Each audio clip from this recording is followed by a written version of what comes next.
అర్హత లేకున్నా ప్రేమించావు, ఇది కేవలం నీ కృపయే.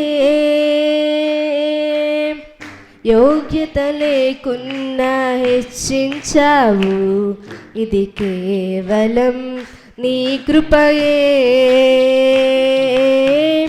అర్హత లేకున్నా ప్రేమించావు, ఇది కేవలం నీ కృపయే. యోగ్యత లేకున్నా హెచ్చించావు, ఇది కేవలం నీ కృపయే. కృపయే కృపయే నేనేమై ఉన్నానో నీ కృపయే. కృపయే కృపయే నే బ్రతికి ఉన్నానంటే కృపయే. కృపయే కృపయే నేనేమై ఉన్నానో నీ కృపయే. కృపయే కృపయే నే బ్రతికి ఉన్నానంటే కృపయే. అర్హత లేకున్నా ప్రేమించావు, ఇది కేవలం నీ కృపయే. యోగ్యత లేకున్నా హెచ్చించావు, ఇది కేవలం నీ కృపయే. లోకము నన్ను ఆకర్షింపగా, అల్లరితనము నా చుట్టూ చేరగా, ఓటమి నా బ్రతుకును హేళన చేయగా, నీ కృపతో నన్ను బలపరచితివే.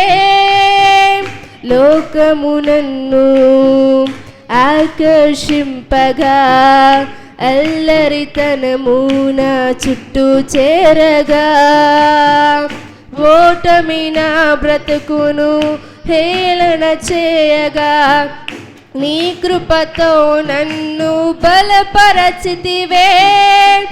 ఇంతగా నన్ను ప్రేమించుటకు ఏ పాటి వాడను యేసయ్యా.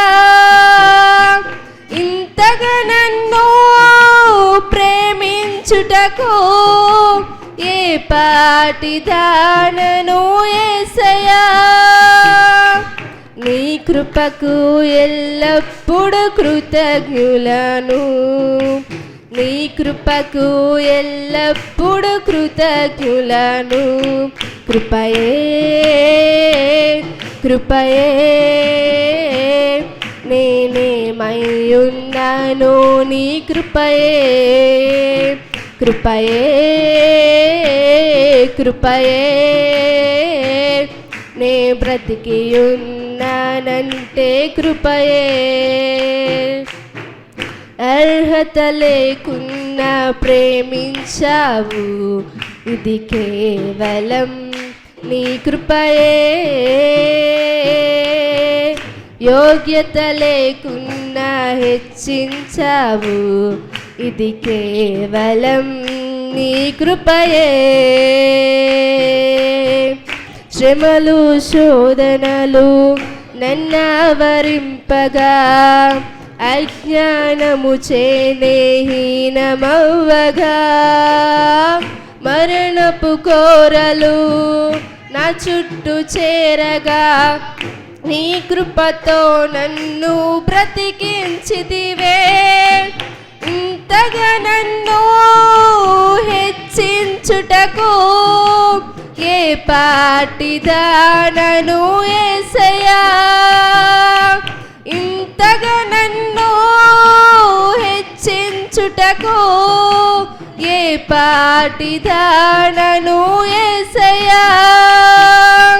నీ కృపకు ఎల్లప్పుడు కృతజ్ఞుడను, నీ కృపకు ఎల్లప్పుడు కృతజ్ఞుడను.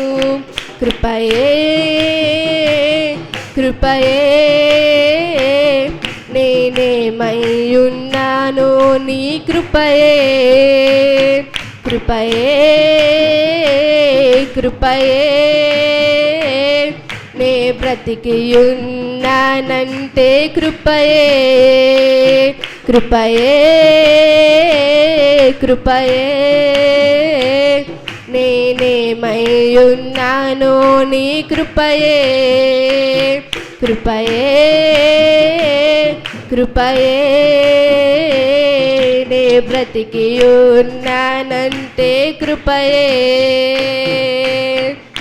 అర్హత లేకున్నా ప్రేమించావు, ఇది కేవలం నీ కృపయే. యోగ్యత లేకున్నా హెచ్చించావు, ఇది కేవలం నీ కృపయే. హల్లెలూయా. టీవీ ముందుండి వాక్యం వింటున్న మీ అందరికీ వందనాలండి. మరి ఛానల్లో, ఈ గ్రేస్ ఛానల్లో ప్రతి సోమవారం సాయంత్రం 7 గంటలకే మన కార్యక్రమాలు వస్తున్నాయి. మరి దయచేసి చూసి ప్రభు నామను మహింపరిచి ప్రభు ఆశీర్వాదాలు పొందాలని టీవీ చూస్తున్న మీ అందరికీ, సంఘబిడ్డలందరికీ వందనాలు తెలియజేస్తూ ఉన్నాను. ప్రియులారా, క్రమము తప్పకుండా ప్రతి సోమవారం సాయంత్రం 7 గంటలకే మన కార్యక్రమం పావుర స్వరము అనే కార్యక్రమం వస్తుంది కనుక మీరు ఇంతవరకు చాలామంది చూస్తున్నారు, చాలామంది ఫోనులు చేస్తున్నారు, చాలామంది బలహీనుల కొరకు ప్రార్థించమని కోరుతున్నారు. అలాగనే ప్రభు సన్నిధిలో ప్రార్థించడానికి దేవుడు భాగ్యం నాకు ఇచ్చాడు. ఇందుని బట్టి నేను దేవుని స్తుతిస్తూ ఉన్నాను. ఈ ప్రత్యేకమైన సమయంలో దేవుని వాక్యాన్ని కొద్ది నిమిషాలు మనం ధ్యానించుకుందాం. చదవబడిన భాగ్యము ఆదికాండము 14వ అధ్యాయము 14వ వచన భాగాన్ని చదువుకుందాం. అబ్రహాము తన తమ్ముడు చెరపట్టబడినని విని తన ఇంట పుట్టి అలమర్చబడిన 310 మండుగురిని వెంటబెట్టుకుని దాను మట్టుకు ఆ రాజులను తరిమేను. రాత్రివేళ అతడును అతని దాసులను వారికి ఎదురు పడగా మనలను తీర్చిన వారిని కొట్టి దమస్కునకు ఎడమ తట్టునున్న హోబా మట్టుకు తరిమి ఆస్తి యావత్తుని తిరిగి తెచ్చి తన తమ్ముడైన లోతునకు అతని ఆస్తిని, స్త్రీలను, ప్రజలను తిరిగి తీసుకుని వచ్చాను. వాక్యము దేవుడు మనిన్కుల్లో దీవించునుగాక. ఆమేన్. ప్రియులారా, చదవబడిన వాక్యాన్ని మనం ధ్యానించగలిగితే ఇక్కడ చాలా స్పష్టంగా వాక్యం చలవిస్తూ ఉంది. అబ్రహాము తమ్ముడు అంటే చిన్నాన్న కొడుకు. అబ్రహాము చిన్నాన్న కొడుకు. ఈ ఇరువురు కలిసి దేవుల్లో సాగుతూ ఉన్నవారు, లేక లోకములో తన మందల ద్వారా, పాలేళ్ల ద్వారా ముందుకు సాగుతున్నవారు.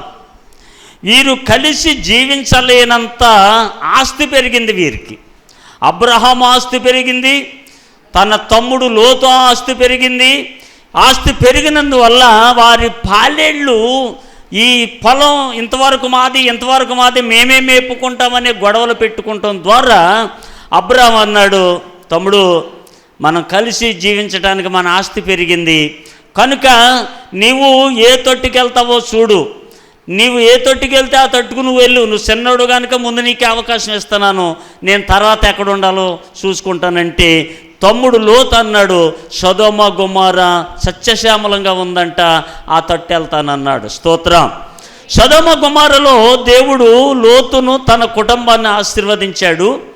అయితే లోతు కలిగిన దాన్ని దోచుకోవటానికి పరాయి రాజులు వచ్చారు, అన్నట్టుగానే దోషించుకున్నారు.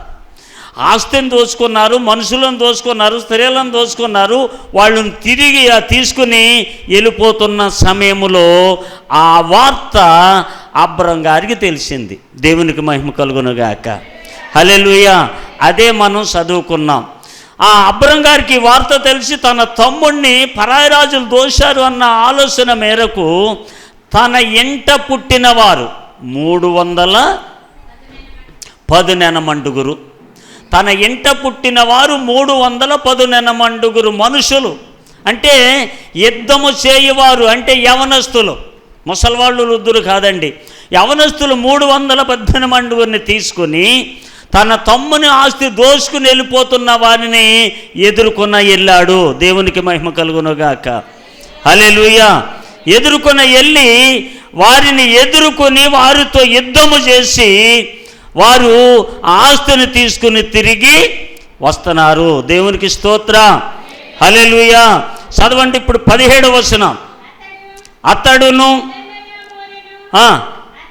అతనితో కూడానున్న రాజులను ఓడించి తిరిగి వచ్చినప్పుడు సొదొమ రాజు అతనిని ఎదుర్కొనుటకు రాజలోయ అను సాయలోయ మట్టుకు బయలుదేరి వచ్చాను. దేవునికి మహిమ కలుగునుగాక. 16వ వచనం చదివితే ఇంకా బాగుంటుంది.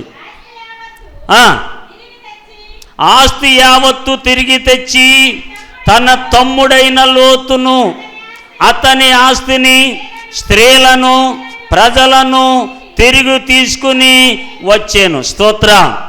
ఏదైతే లోతు ఆస్తిని తీసుకుని ఆ పరాయి రాజులు వెళ్ళిపోయారో ఆ రాజులను తరిమి యుద్ధము చేసి ఆస్తి యావత్తు తిరిగి తెచ్చి అతను ఉంచుకోలేదండి. అబ్రం గారు ఉంచుకోలేదు. మరి ఎవరికి ఇచ్చాడు? తన తమ్మునికి ఇచ్చేసాడు. ఏమిచ్చాడు? మనుషులు, స్త్రీలు అందరిని తీసుకుపోయారండి వాళ్ళు. అయితే ప్రియులరా, ఈ ఆస్తి యావత్తు తన తమ్ముడికి ఇచ్చినప్పుడు అక్కడ జరుగుతున్న విషయం ఏంటంటే 18వ వచనం.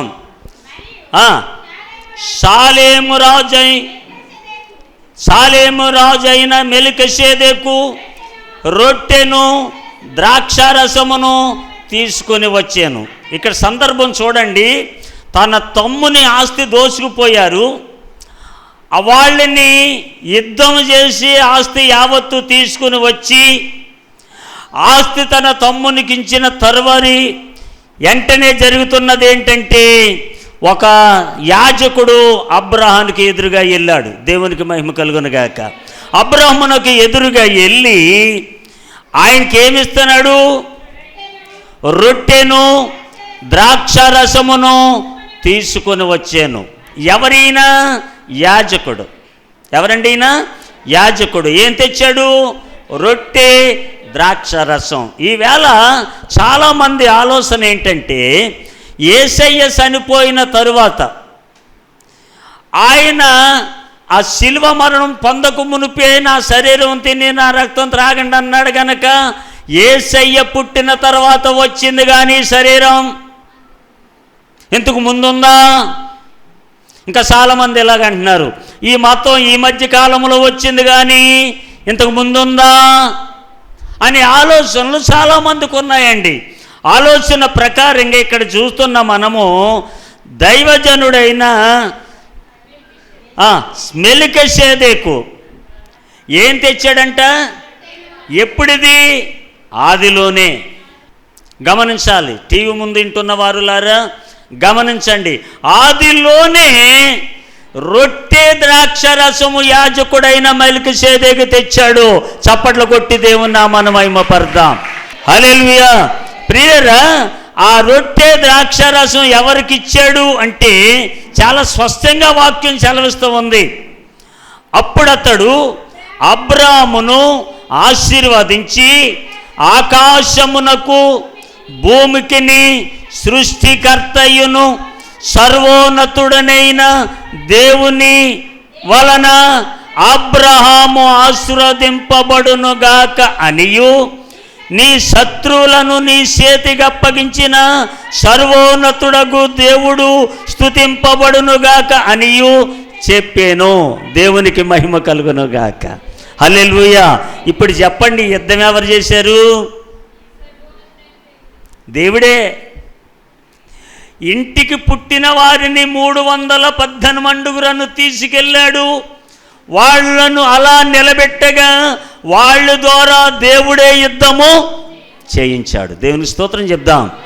యుద్ధము యెహోవాదే, యుద్ధము యెహోవాదే, యుద్ధము యెహోవాదే, యుద్ధము యెహోవాదే.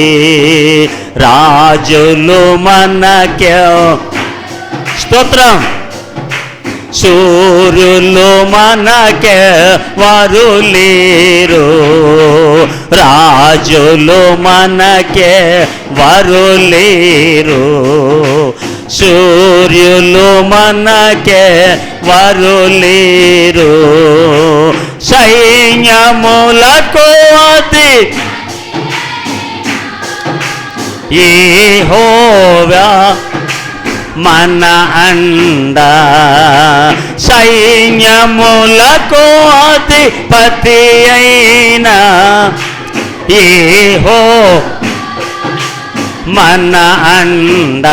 యుద్ధము యెహోవాదే, యుద్ధము యెహోవా. హల్లెలూయా.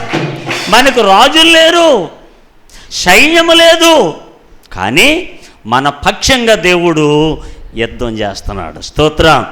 అబ్రహాం గారికి ఒక 318 యవనస్తులు ఉన్నారు, పుట్టిన వాళ్ళు. అంటే అబ్రహాము ఇంట పుట్టిన వాళ్ళు అంటాళ్ళు. అంటే అబ్రహాం గారికి ఇంకెంత సైన్యం ఉందో, ఇంకెంత జనాన్ని ఆయన పెంచుతున్నాడో మనం ఆలోచించాలి. ప్రియులారా, ఇప్పుడు మనం చూసినట్లయితే ఇక్కడ స్పష్టంగా రాశాడు, సృష్టికర్తయను సర్వోన్నతుడనైన దేవుని వలన. ఎవరండి? సృష్టికర్తయను సర్వోన్నతుడైన దేవుని వలన అబ్రాము ఆశీర్వదింపబడును గాక అని ఎవరు పలుకుతున్నారు ఈ మాట? దైవజనుడైన మెల్కీసెదెకు. స్తోత్రం.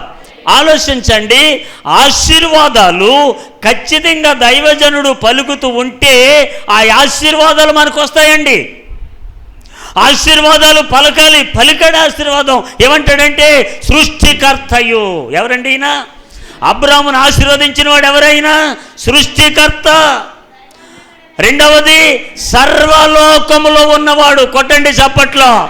దేవునికి మహిమ కలుగునుగాక. సర్వోన్నతుడంటే సర్వలోకములో ఉన్నవాడు మన దేవుడు. ఒక ప్రదేశానికి, ఒక రాష్ట్రానికి, ఒక జిల్లానికి, లేక ఒక దేశానికి సంబంధించినవాడు కాదు, ప్రపంచానికి సృష్టికర్త. స్తోత్రం. సృష్టిని చేసినవాడు, సృష్టిని చూసినవాడు, సృష్టిని పోషిస్తామన్నవాడు మన దేవుడు. స్తోత్రం. ఆ దేవుడు సృష్టికర్తయను సర్వోన్నతుడైన దేవుని వలన అబ్రాము ఆశీర్వదింపబడునుగాకని దైవజనుడైన మెల్కీసెదెకు పలుకుచు ఉన్నాడు. స్తోత్రం. హల్లెలూయా. అలా జరిగిందా? ఏం జరిగిందో చూడండి.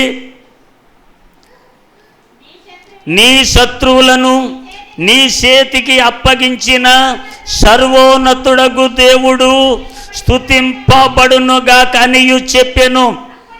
ఆ మాటలు విన్న తర్వాత, ఆ ఆశీర్వాదాలు పొందిన తరువాత అబ్రహాము, అది రాయబడిన మాట అది, అప్పుడు అతడు అన్నిటిలో, కొన్నిటిలో కాదట, అబ్రహాముకు ఎలాగున ఆశీర్వాదాలు వస్తున్నాయో, ఎలాగన దీవింపబడుతున్నాడు, అవి గొర్రెలు కావచ్చు, గొడ్డలు కావచ్చు, మరి ఏ ఆస్తి అయినా దాని వలన దీవింపబడ్డాడు. అన్నిటిలో అండి, అన్నిటిలో దేవునికి ఏమిచ్చాడంట? దశమ భాగం. స్తోత్రం.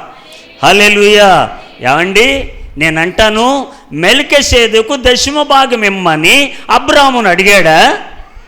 భాగాన్ని చూసి చెప్పండి. అడగలేదే. ఈవేళ దశమ భాగాలు, ప్రథమ ఫలాలు, ప్రతిష్టార్పణలు దోషేస్తున్నారు ఈ పాస్టర్లు అంటున్నారు. నిజమా? పిలిచినవాడు గొప్పోడు, స్తోత్ర. ఆయన పోషిస్తాడు.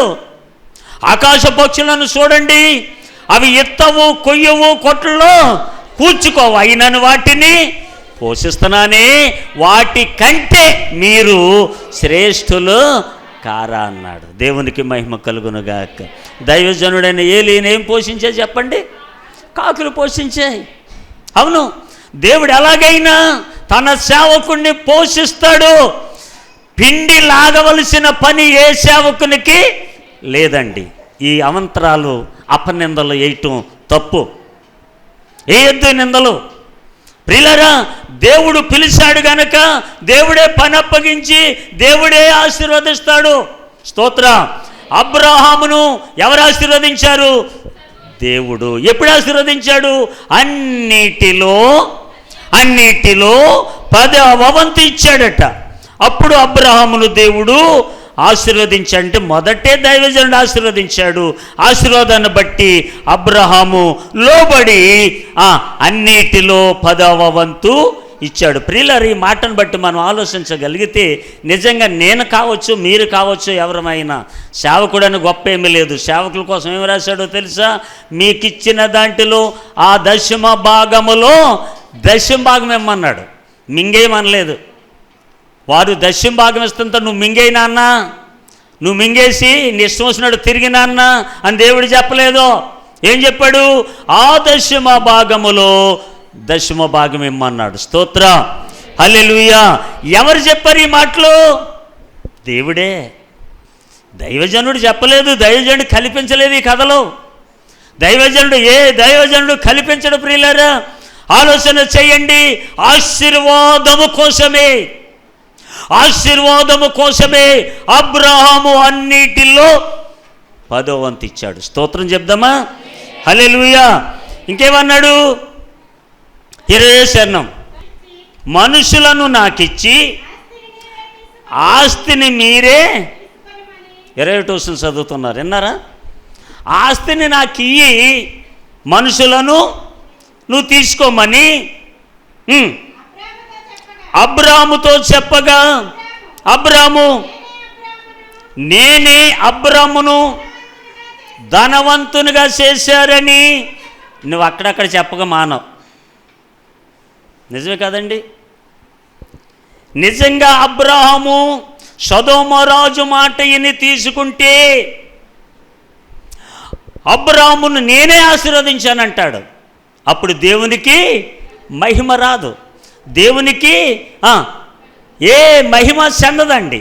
మనకు ఆశీర్వాదం కూడా రాదు. అదే అన్నాడు, నీకు నేను ఇస్తే, నువ్వు నాకు ఇస్తే నేనే ఇచ్చాను, నేనే ఆశీర్వదించానంట. కాదు, ఆశీర్వాదం ఎక్కడి నుంచి రావాలి? దేవుని యొద్ద నుండి రావాలి. స్తోత్ర. హల్లెలూయా. ఆశీర్వదింపబడిన వారలు దేవుని రాజ్యము లోనికి రండి. ఆశీర్వదింపబడిన వారలు దేవుని రాజ్యము లోనికి రండి. శపింపబడిన మీరు నరకాగ్నిలోకి పొండి.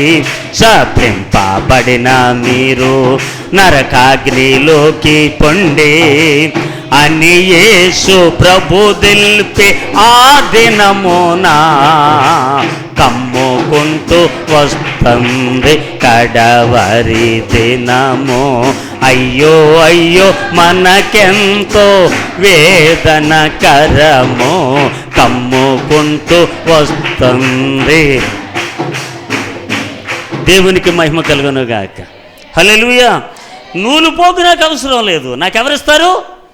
దేవుడిస్తాడు. నీవే నేను అబ్రాహామును ఆశీర్వదించాను అని చెప్తావు, నీ వల్ల ఆశీర్వాదాలు వచ్చాయని చెప్తావు. అది నాకు వద్దు. ఆశీర్వాదం ఎవరి ద్వారా రావాలి? దేవుని ద్వారా రావాలని చెప్పాడు. 21వ చరణం, సొదొమ రాజు మనుషులను నాకు ఇచ్చి ఆస్తిని నువ్వు తీసుకోమని చెప్పగా అబ్రాము నేనే అబ్రామును ధనవంతునిగా చేసేదనని నీవు చెప్పకుండానట్లు ఒక నూలు పోగు, ఒక్క పైసా నాకు వద్దు నీది, ఒక్క పైసా నేను నీది తీసుకోను. ఒక్క నూలు పోగు అయినను ఏదైనాను ఆకాశమునకును భూమికిని సృష్టికర్తయును సర్వోన్నతుడునగు దేవుడునైన యెహోవా ఎదుట నా చెయ్యి ఎత్తి ప్రమాణము చేయుచున్నాను. దేవునికి మహిమ కలుగునుగాక. విన్నారా? నువ్వు నాకు ఇస్తే కనుక నేను ఆశీర్వదిస్తానంటావు. లేదు లేదు, నా దేవుడు ఆశీర్వదించాలి. ఆకాశమునకు భూమికి సృష్టికర్త సర్వోన్నతుడు, సృష్టి చేసిన వాడు ఆయనే ఆశీర్వదించాలని ప్రమాణము చేసి నీదేది నాకు వద్దన్నాడు. ప్రియులారా గమనించండి, టీవీ ముందు చూస్తున్న మీరు కావచ్చు, సంఘబిడ్డలు కావచ్చు, మనలను దేవుడే ఆశీర్వదించాలి. ఎవరు ఒక్క రూపాయి ఇచ్చినా అది నేనే ఇచ్చానంటారు. కనుక మనకి అందరికీ ఇవ్వాల్సింది ఎవరండి? ఆయన కుడి చేతిలో ధనగరములు ఉన్నవి. తీసుకోవటానికి సిద్ధపడదాం. అబ్రహామును ఆశీర్వదించిన దేవుడు నిన్ను నన్ను ఆశీర్వదించాలని కోరుతున్నాడు. అలాంటి భాగ్యము దేవుడు మనకిచ్చి ఆయన కృపలో నడిపించును గాక. ఆమేన్. పాసం గారు గమ్మునొచ్చి ప్రార్థన చేయాలి. ప్రార్థన చేసుకున్నాం. స్తోత్రం స్తోత్రం స్తోత్రం స్తోత్రం స్తోత్రం నాయన. ఘనమైన దేవ, గొప్ప దేవాన్ని, ఘనమైన నామానికి వందనాలు, స్తోత్రాలు ప్రభా. ఇంతవరకు పాటలో, ప్రార్థనలో నాయన, ఆరాధనలో మీ తోడు ఉన్నారు. వాక్య పాటలో మీరు దీవించారు, ఆశీర్వదించారు ప్రభా. దాసుని నిలబెట్టుకున్న ఆయన మాతో చూటుగా తేటగా మాట్లాడిన విధానటు వందనాలు, స్తోత్రాలు ప్రభా. అబ్రాహ్ముని నాయన, మెల్కీసేదుని నాయన నువ్వు ఎలాగ ఆశీర్వదించావు ప్రభా. ఆశీర్వాదాలు నాయన ప్రతి ఒక్కరికి దయచేయండి ప్రభా. దీవించండి, ఆశీర్వదించండి ప్రభా. నీ కృపలో భద్రపరచుకోండి నాయన. సహాయం దయచేయండి ప్రభా. నా నీ యంత్రం ద్వారా ఎంతమంది అయితే వింటున్నారు వారందరినీ దీవించండి, ఆశీర్వదించండి ప్రభా. అయ్యా ఇదిగో నాయన షూట్ చేసిన బిడ్డలను బట్టి ప్రార్థిస్తున్నావు నాయన. ఆ బిడ్డను కూడా దీవించండి, ఆశీర్వదించండి ప్రభా. సహాయం చేయండి. సేనల వారిని దీవించండి, అభివృద్ధి పరచండి ప్రభా. సహాయం చేయండి ఆయన. నీ దాసులు మరి వాక్యం చెప్తుండగా నాయన అనేక మందికి వెలుగు కలుగునట్టుగా నాయన, అనేక మందికి ఆశీర్వాదకరంగా మేలుకరంగా నాయన మీరు సిద్ధపరచండి ప్రభా. చూసిన వారికి అనేక మేలు దయచేయండి ప్రభా. విన్నవారికి నాయన అనేక దీవుల ఆశీర్వాదాలు దయచేయండి ప్రభా. దీవించండి, ఆశీర్వదించండి. దాసుని ఇంకా బలంగా వాడుకోండి.